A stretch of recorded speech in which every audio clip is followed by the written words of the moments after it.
So Avery, I think you're up first, All right, sure, I yeah. believe. I'm not sure. We didn't rehearse this, so. That's all right. Since we're a little bit over time here, I'll try and be quick.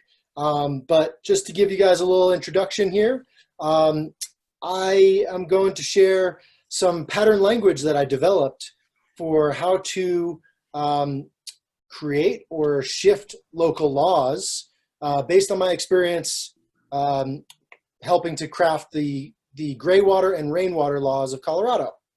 So I made a quick slideshow here. So I'm going to do a screen share if that's all right. And I'll take you guys through this. And as we're going through, I just opened up the chat bar. I am open to questions and feedback as we go because any good permaculturist will get good feedback in all of their designs. And this pattern language is one of the designs that I've been working on for a number of years. So let me do a screen share with you guys and we'll get right into it. All right. Start slideshow.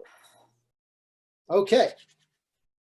So can everyone hear me all right? Can I get a thumbs up before I start on this? Beautiful. All right. Pattern language for legalizing permaculture. We all want to be doing good work in the world, but sometimes the laws, the man-made laws, are not always in our favor. And I'd like to say that there are man-made laws and then there are natural laws. And as permaculturists, we're always following those natural laws, like produce no waste.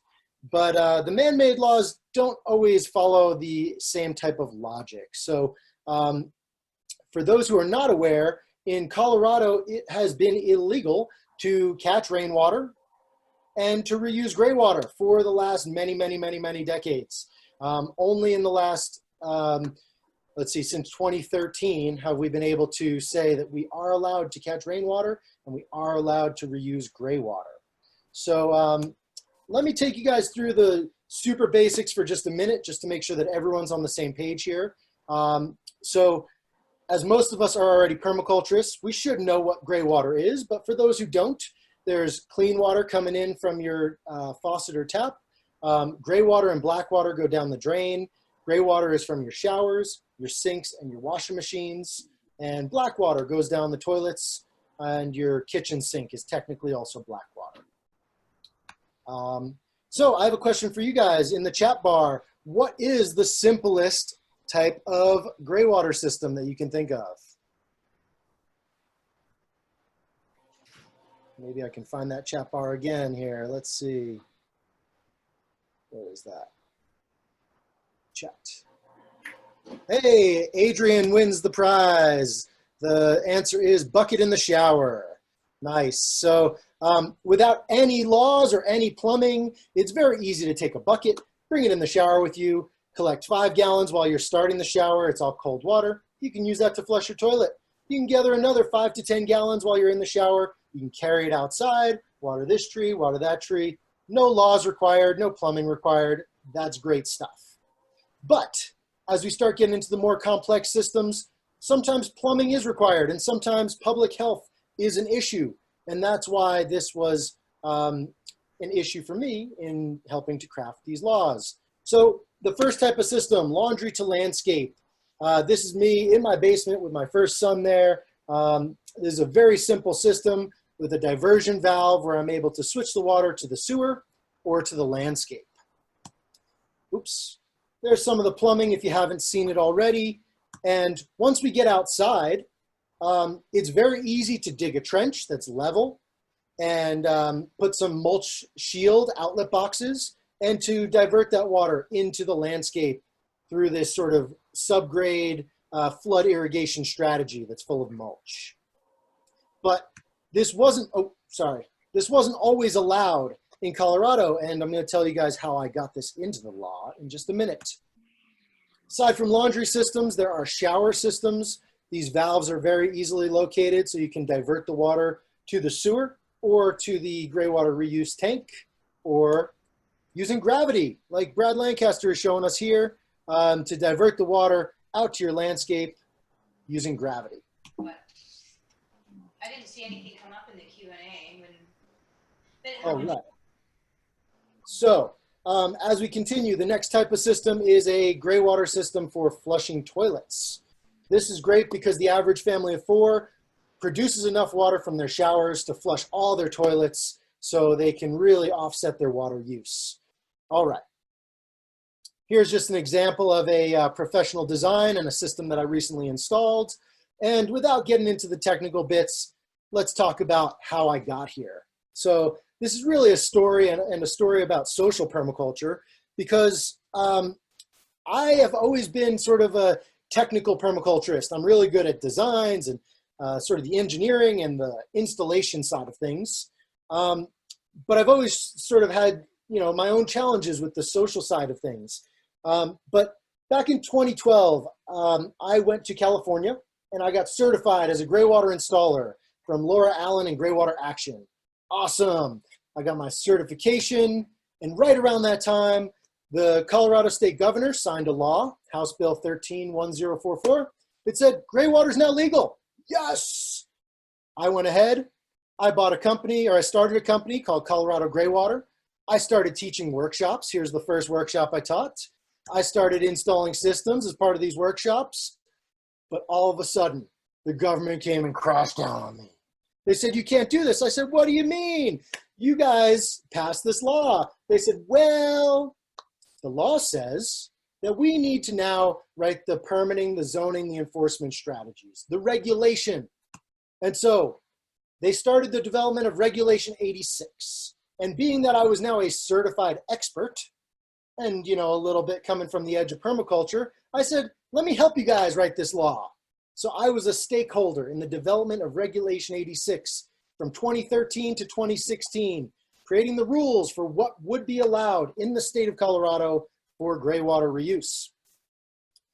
Since then, it has been adopted, and I'm going to tell you more about what happened there. I can't see my notes here, so I'm just winging it. All right, so first off, let me say that I developed these pattern languages in retrospect. So I was there from 2013 to 2016 as like the only voice in the room that felt like of reason. I was saying simple, affordable systems that anyone can do. Laundry to landscape, mulch basins. You can do this yourself in your own backyard. I felt like I was talking to myself most of the time because the government is an immutable force. My first pattern, bureaucracies move slow and steady. Change does not happen overnight. I had to stay the course and persevere with my passion that this was the right thing to do. It was not easy. But in retrospect, this pattern of staying the course really paid off. And so being the only person in the room saying simple, affordable systems, I was met by stares and like outright rejection of these ideas that I was presenting to these bureaucrats. We need simplest systems. We need, subsidizing laundry to landscape. We need to stick a hose out our window and water our fruit trees. And they were saying, you're crazy. Somebody's going to get sick and we're going to get sued and the whole world's going to end and we can never do this. So in retrospect, I realized what I did. I found allies on the inside. That's my pattern here. So I looked around the room and I said, who here understands what I'm saying, but might say it a little bit different? I saw a professor from our local university, Colorado State University. And she was like, yeah, I get that. That could work. The science backs that. I saw some engineers in the room and they were saying, well, the plumbing doesn't seem all that complicated. But the bureaucrats that were writing the law still didn't want to adopt this because they were afraid that somebody might get sick. So I found my allies on the inside, and then I created stakeholder cohesion. I found those allies and I sat down with them. I had dinner with them, and we created the language that we could all agree upon, that it wouldn't be called permaculture or laundry to landscape, that we would call it the language that met their need to meet building code. But it was the same thing that I was talking about. So I created this stakeholder cohesion where now we had a bigger slice of the pie and we were able to overcome some of those hurdles of being listened to. Now in our public hearings, when I would get up and say the same thing as 5 other people saying the same thing, now we had some power in the room. Stakeholder cohesion. When this whole thing started, the bureaucrats in the room were saying, no, the only type of system that you're allowed to do here is tank filter pump. Now, those of us that are permaculturists who know about gray water know that tank filter pump systems have a lot of flaws. The tank, you know, you can store the water in a tank, but it has to be drained every 24 hours. Otherwise, it goes anaerobic. The filter, I mean, we're talking about a 60 micron mesh filter. That's like a window screen. It's pulling out the hair and the lint, the organic stuff that would be food in nature. And plus, who's changing out that filter? I don't want that job. Don't pay me to go in your crawl space and basement to clean the filter. Nobody wants to have a filter that's just pulling out the organics and leaving the chemistry behind. Finally, the pump, obviously impeller motors, electric parts. We've got all sorts of problems with the tank filter pump system. And the bureaucrats were saying this was the only way you could do it. So I found the allies, I got stakeholder cohesion, and we crafted the language that complied with what California was doing and what Arizona was doing, and we adopted the definition for a mulch basin. Oop. And here we are at Crimpy. This is Jerome Osentowski's place, where we were putting in some of these experimental systems long before the law, but here we are installing a mulch basin from a laundry to landscape system. And it's all because we now had a bigger slice of the pie. My allies on the inside had this big red slice, and we were all saying the same thing. So we had that cohesion to actually push the law to adopt mulch basins and laundry to landscape systems in legalese. All right, there's our tank filter pump. Okay, so great. We got mulch basins adopted. We got laundry to landscape systems adopted. Awesome. I was super excited about this, but they were still saying tank filter pump is the only way to go. The way that we got mulch basins in there is that the basin served as a storage tank and the mulch served as a filter. No pump required, right? So I was saying, why can't we be doing the abundance here? Do a gravity system from our showers, right? We got to do the abundance, all this gray water just flowing by gravity from the second floor showers out to the landscape directly into mulch basins. But they said, no, we don't think we're going to be allowed to do that one. So I needed a new pattern here. What I did is I observed jurisdiction overlap.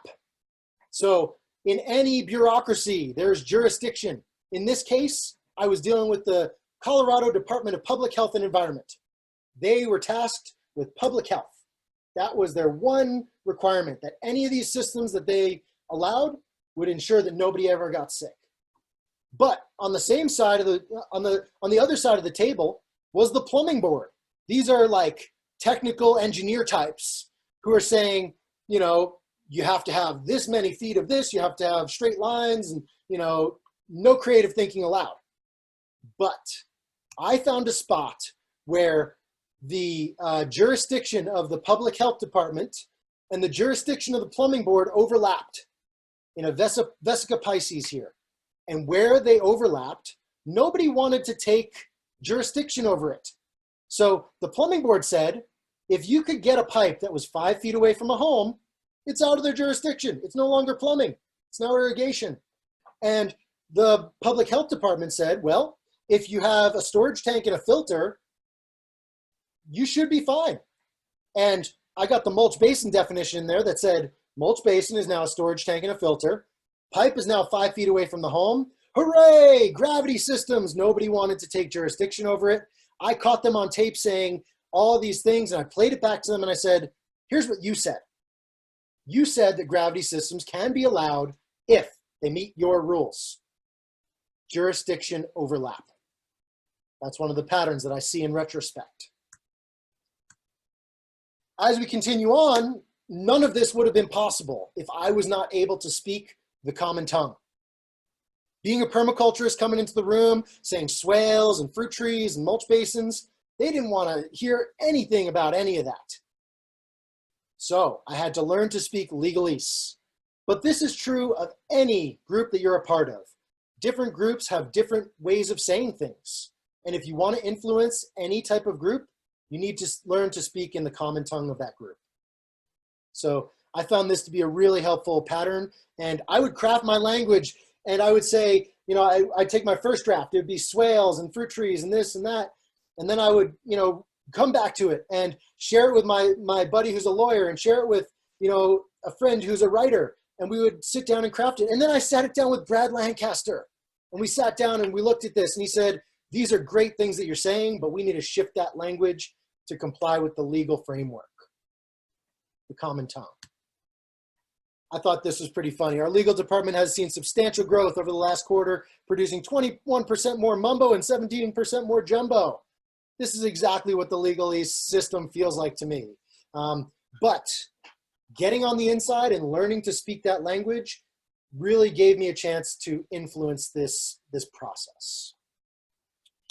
Okay, so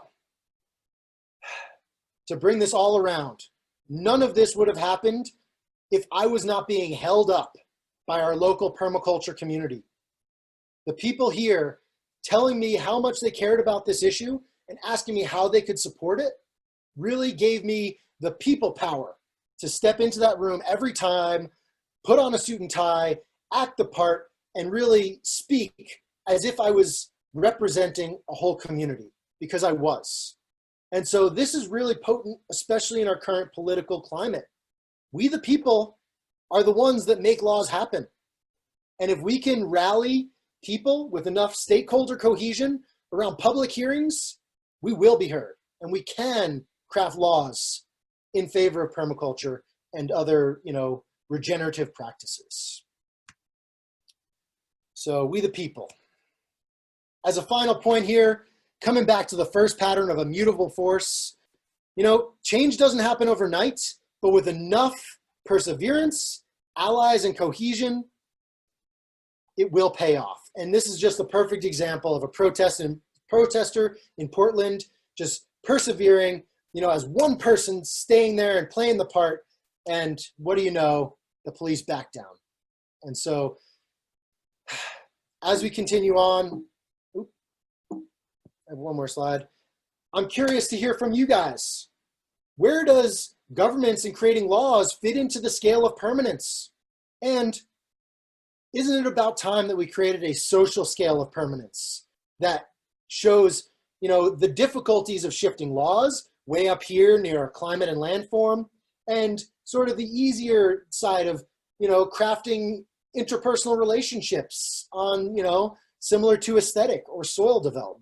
So I'd be really curious to hear, as permaculture continues to evolve, how we can create a social scale of permanence and utilize this type of thing to shift laws and to really, you know, craft a culture that we believe in, permaculture. So thank you guys for listening, and happy to be a part of this conference. I'll pass the baton on to Bruce. I think, are you next? I think I'm next, yes. Oh, I'll stop the screen share. Yep. There you go. There you go. Wow, well, there was a lot of good material there. So what I wanted to talk about in particular was my experience in Los Angeles. I moved from Los Angeles 2 years ago into the high desert here in the North Fork. In the previous workshop, we saw some farmers who were trying to redo this landscape and rehydrate, and also start successful businesses. And it was really impressive to me to see what they've done in 4 years. And I was drawn to this place because there's a network of people here who are doing this kind of work. But as I said, I came here from Los Angeles thinking that I was escaping drought and fire and all the rest. And I had spent about 10 years of my life in retirement pursuing a permaculture dream on my suburban property in the city. my journey started with a permaculture PDC that I took from Larry Santoyo in Los Angeles. And he had a word of advice that I think follows from Avery's talk, which is when you're seeking to get something accomplished, scan the territory for the friendlies. Look for the allies. I remember taking the PDC and being part of a team project and so forth, and making those people my allies and my stakeholders in the process. But then after the PDC, it sort of all vanished, and I was back to my own neighborhood, my own group of people. And so I looked to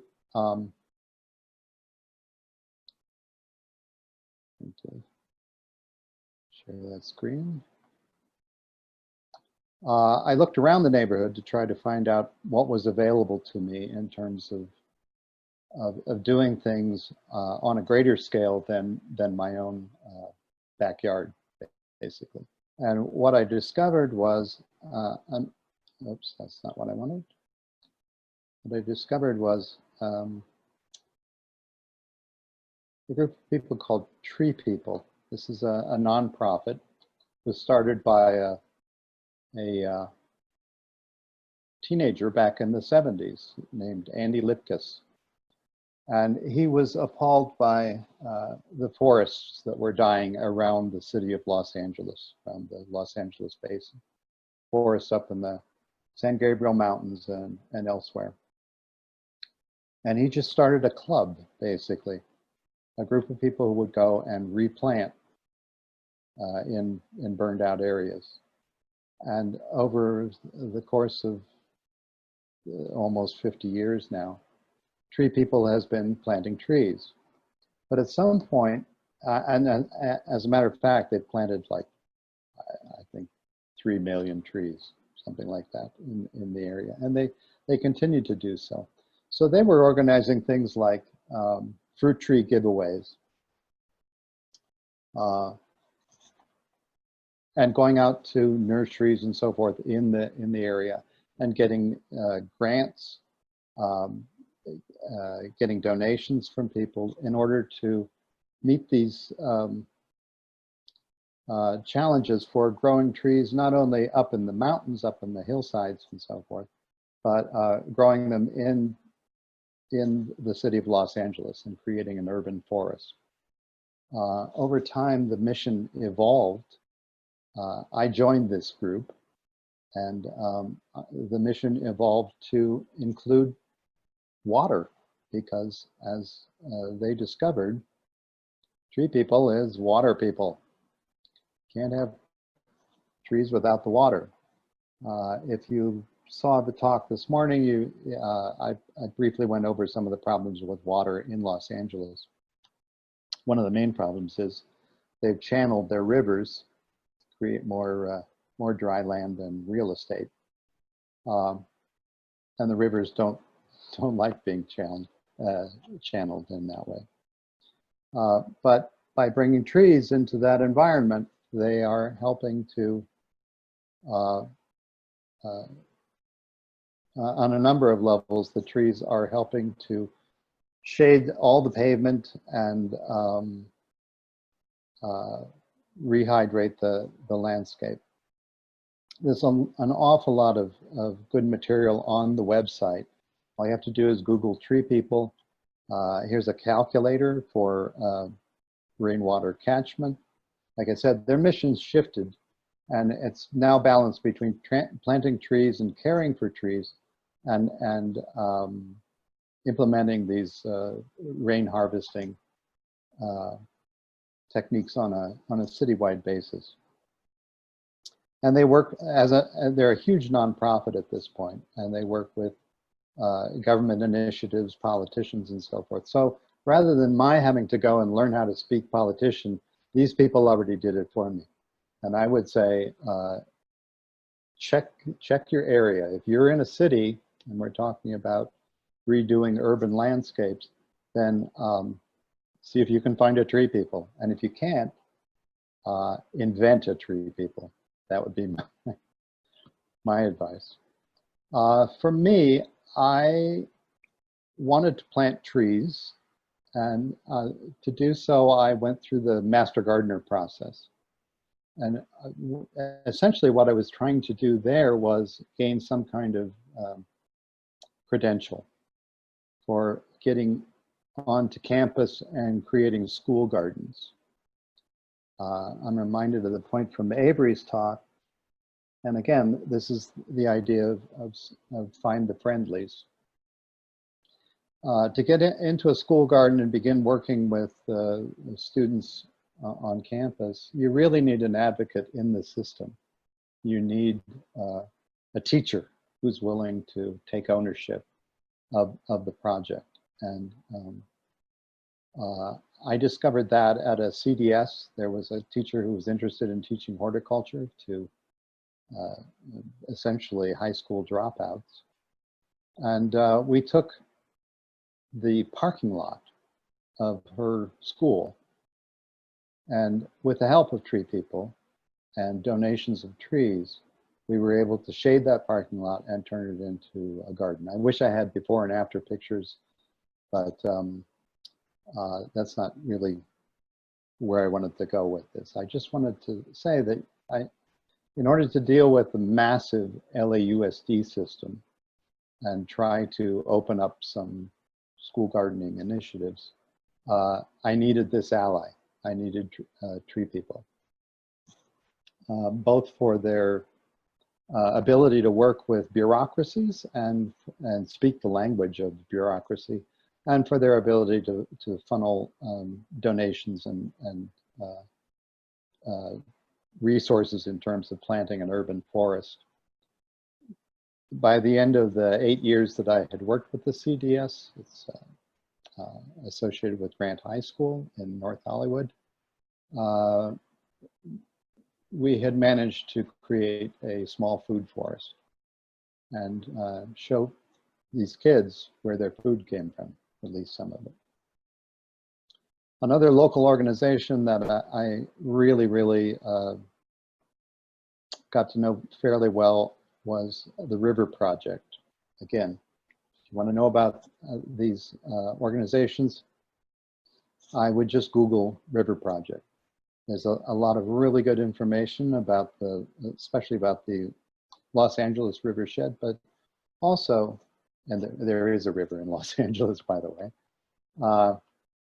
but also about watersheds in general and the work that they're doing and the resources that are available to homeowners. They have organized entire neighborhoods to do, as tree people, to do rain catchment, rainwater harvesting, curb cuts, removal of lawns for edible landscaping, and so forth. They've just done amazing work. One of the things I pulled off their website that is particularly impressive to me, I can locate it here. They have this, it's under resources, and it's this big chart of different sorts of initiatives that can be taken. Waterways and wetlands over there. It is as educational as it is resource rich. If you're stuck in a city and you're looking for projects to get involved in, they have really good information, pretty simply stated, just on one complete poster that's downloadable from their website. So I'm going to get out of that.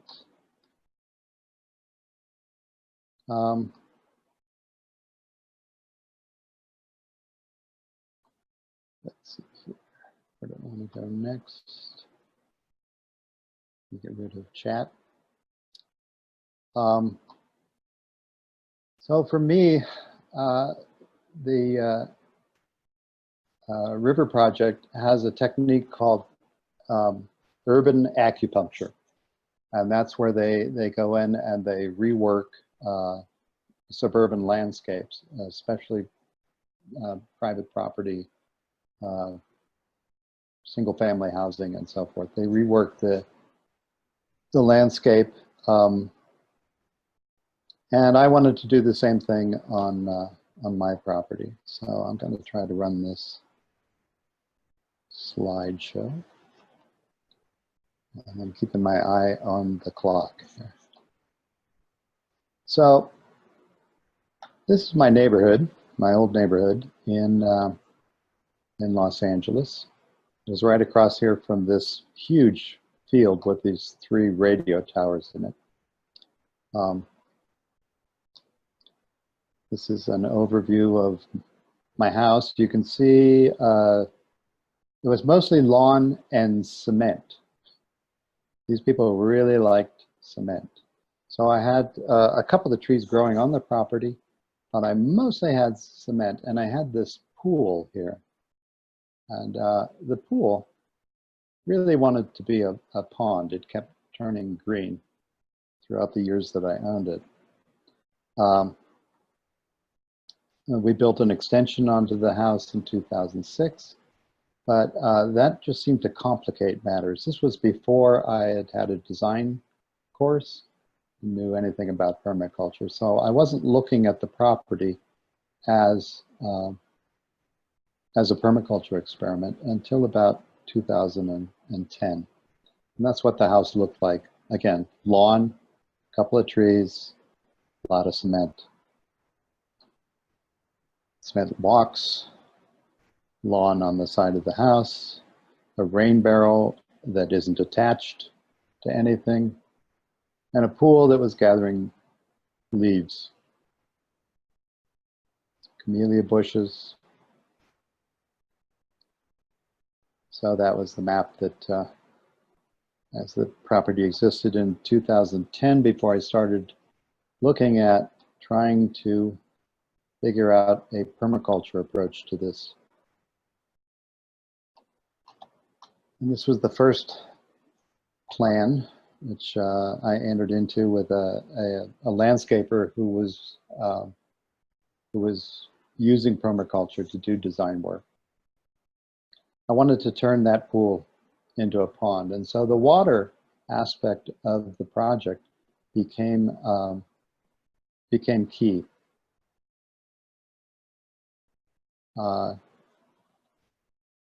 Opened up some of the flow back to the pool, which had been surrounded by a fence, and this made the pool a key of focus in the 1/10 of an acre landscape.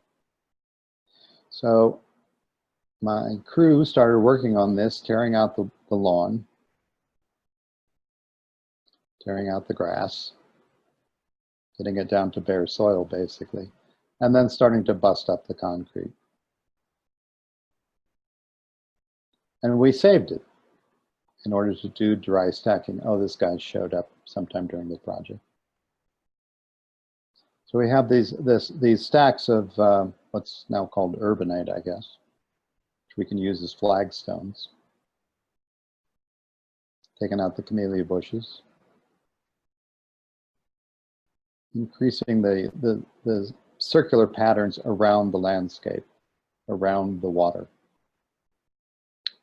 Emptied the pool, got us some rocks, put in some gravel. And that's what you can do with that busted up concrete. You know, they bust it up all over the place and throw it into landfills. It makes lovely walkways. This is for a foundation for a deck extending out over the pond. A bridge to go across the pond. So I'm working with access here. French drain. Oh, just to go back one. So that planter back there is, again, the dry stacked urbanite around a yucca plant. This is the deck. The pond was about 10 feet after they filled it in with the gravel. And the driveway was also broken up concrete. So what you're doing is you're allowing a permeable surface to absorb that water into the water table beneath the suburban lot. And there it is again. This was a mistake, putting a holding tank for a storage tank for water in the pond. That later demonstrated it wasn't going to work, and we buried it under the chicken coop and used a pump to get the water out. Rocks in the pond. Had a natural pool system for the pond. 2 sets of pumps that were run a couple hours a day, but they're run off of solar. And making a path to go around the outside of the property. Again, this is all stuff that I would characterize as urban acupuncture, or the River Project might characterize it that way. Trying to do a sort of outpost for these practices and a demonstration site. Filling in the structure of the pond, basically. And the plants start to arrive. The lines in purple on these slides are gray water systems that we installed. So there's the mechanism underneath the house. There was a switch so that I could turn it off if the inspectors showed up.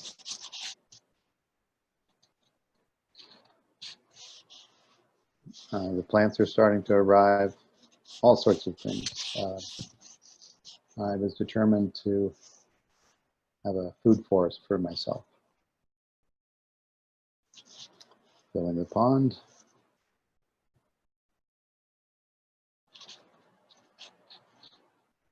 And it's no longer a pool. Building a chicken coop. Next to the pond.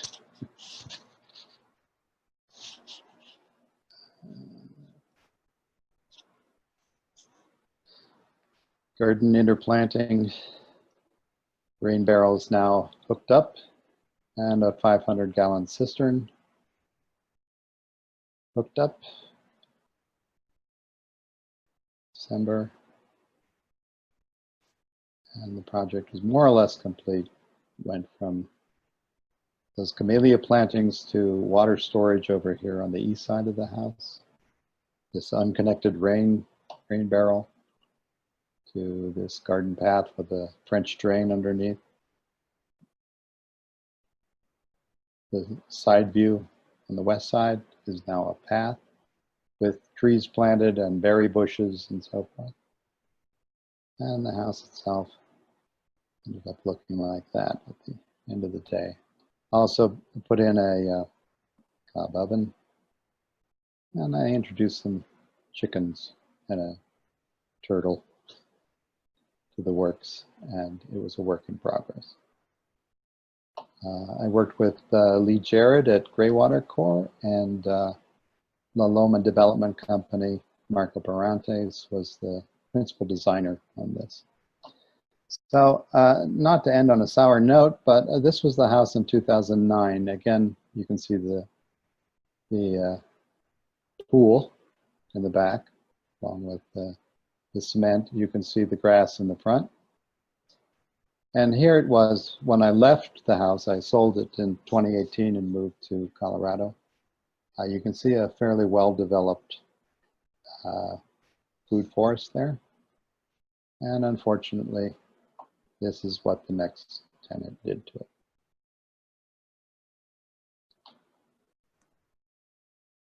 So Uh, I don't know that there is a point to be made there. Maybe something about land trusts or getting an agreement of some sort from the next tenant to continue your work. I'm not sure. In any event, that's some idea of what you can do working on your own property and working within, for me, working with nonprofits, tree people, uh, the River Project, and with the school system. Most schools have school gardens. And if you're willing to work with their rules, you can get in there and do some work with them. So that's, I'm going to pass it off to Joe. Great. Thank you, Bruce. Hi, everyone. I'm Joe Nisbett. And yeah, I'm really glad that what I'm presenting is going to be situated next to these other two guys. I think it's a really interesting combination. Hello, my name is Joe Nisbett, and I wanted to share some parallel patterns from urban planning and landscape architecture. I have been a student at Auburn University of Landscape Architecture and Community Planning for the past 2 years. So being part of the water group, what I ended up seeing was that there's a bit of a gap between what planners and landscape architectures are doing towards water management and what gaps that permaculture can fill. So today I wanted to just share some of the mainstream action that planners and landscape architects are doing with water management and share a bit of a change in perspective to designing from the driver's seat. And then talk a little bit more about these translation issues and the opportunities for where to plug in permaculture and the regeneration conversation. And then end with a project that I've been working on as a research assistant for landscape at the regional level. So what's been going on in planning and landscape architecture is there's actually a great amount of movement right now for the management of water, the understanding of some of the big problems that water has been causing around the world. It's all focused around urbanization. People are moving into cities more and more. There's more and more impervious area.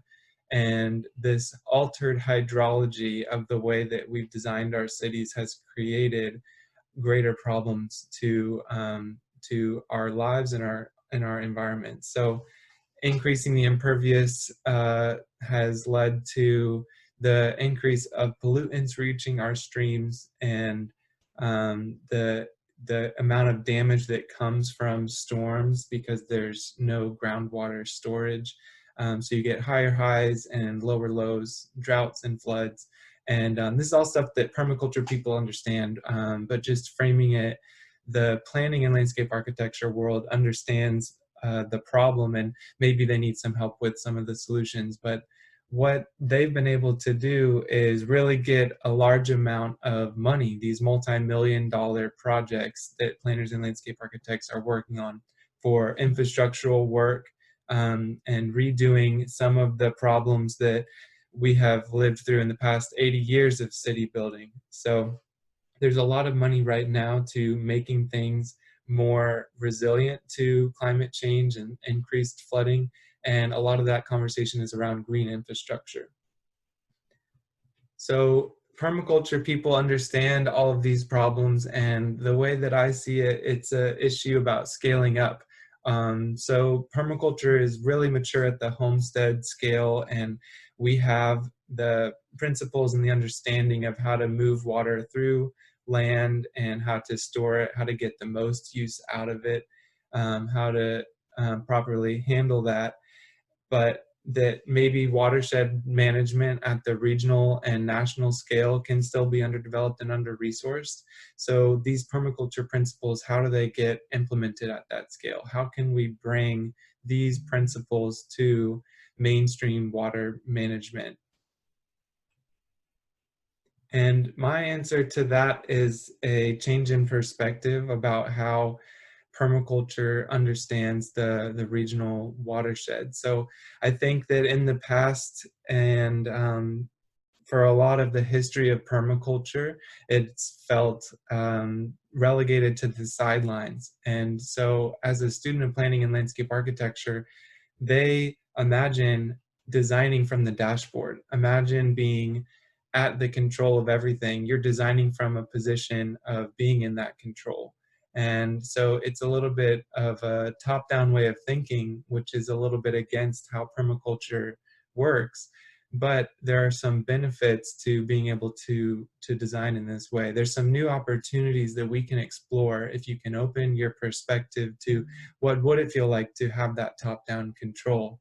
And really what the problem is that the landscape architects and the planners know a lot of these issues, and they understand the problems, but they need help with the solutions, and they need help with the holistic picture, and they need that bottom-up understanding. So the more that we can understand and translate that bridge, that perspective divide, and feel that we're at the driver's seat of our city and our county and our region, I think we're going to be able to find new opportunities for big projects that can get funded with permaculture people at the table.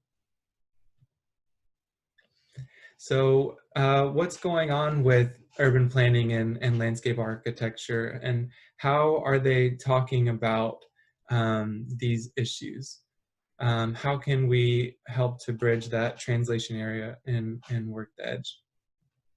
So the latest and greatest from planning and landscape architecture, as I said, there's a whole bunch of movement, money, funding, resources, research into climate change, green infrastructure, preparing for the future, and it's a lot about this idea about sustainability. So the idea for regeneration still is a little bit outside of what is being talked about, but sustainability and resilience are definitely the language of landscape architects and planners right now.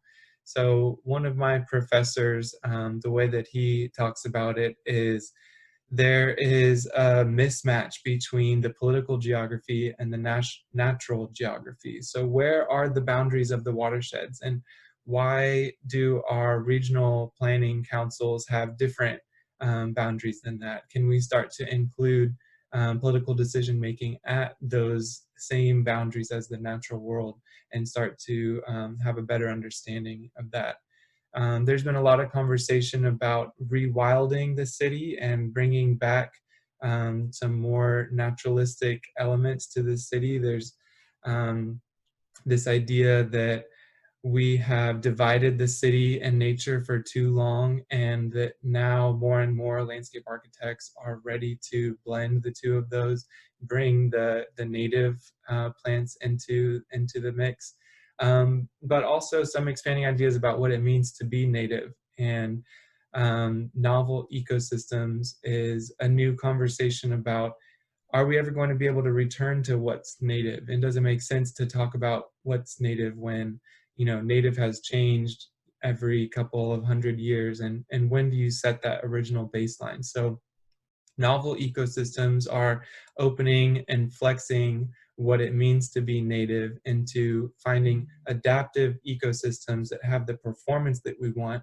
to manage the water, and adapt to the problems that climate change is going to bring onto us. So a lot of the work that planners and landscape architects have been doing is to fix some of these altered hydrologies that engineers have created over the past 50 years, and rewilding it is a big part of that. And there's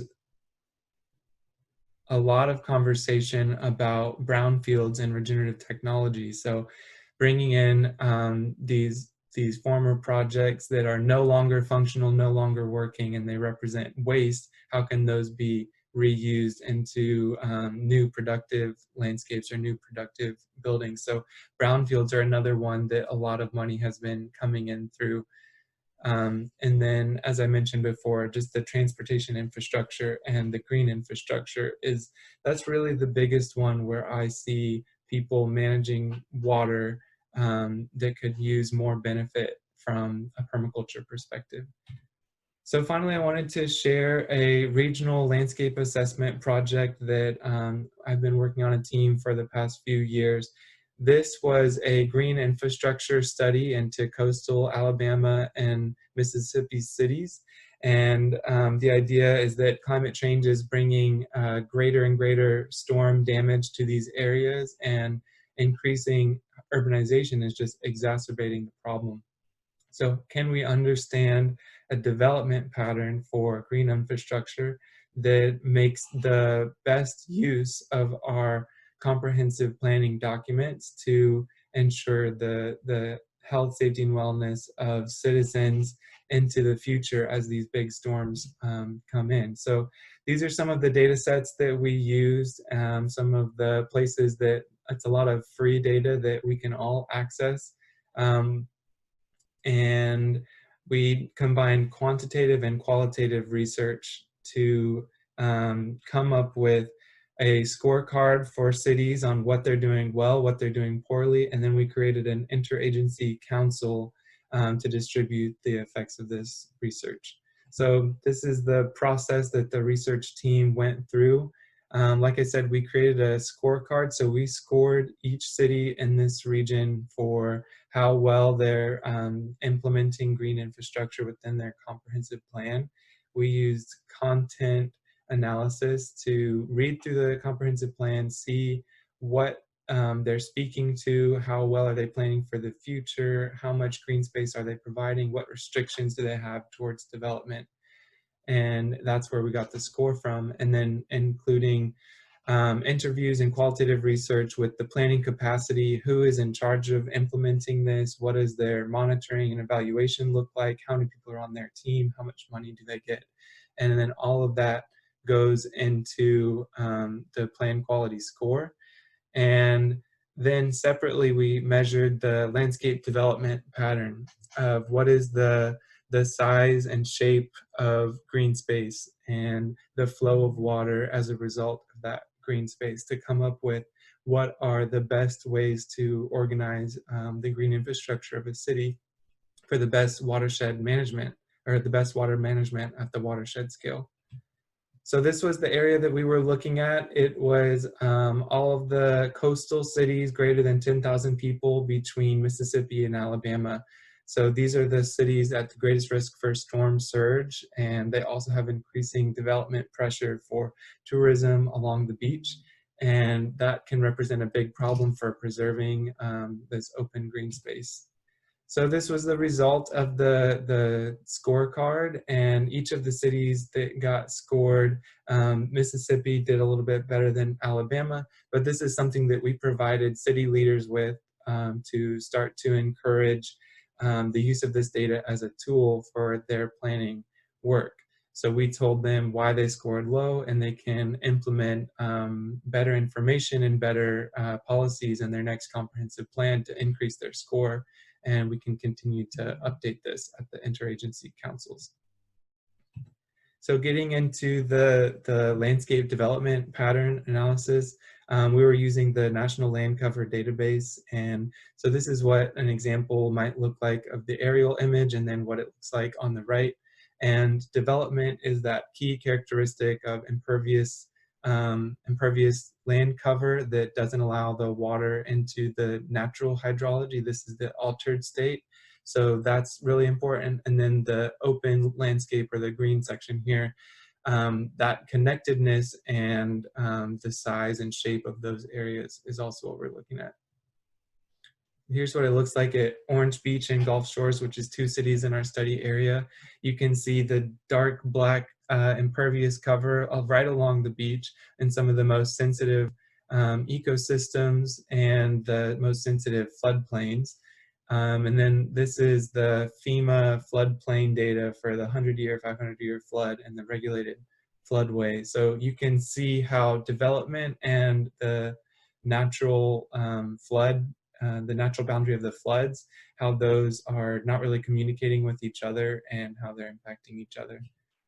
And then we did a SWOT analysis to understand the hydrology at the watershed scale. So soil and water assessment tool, it's a free tool that we can use. It plugs into GIS like ArcMap or QGIS.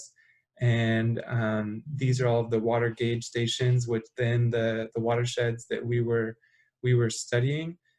And this tool basically takes data on the soil, the water, the wind, climate, temperature, and everything, and it gives you accurate estimates of how much flow you can expect at different times of year with proposed climate data going into the future and forecasting with climate change.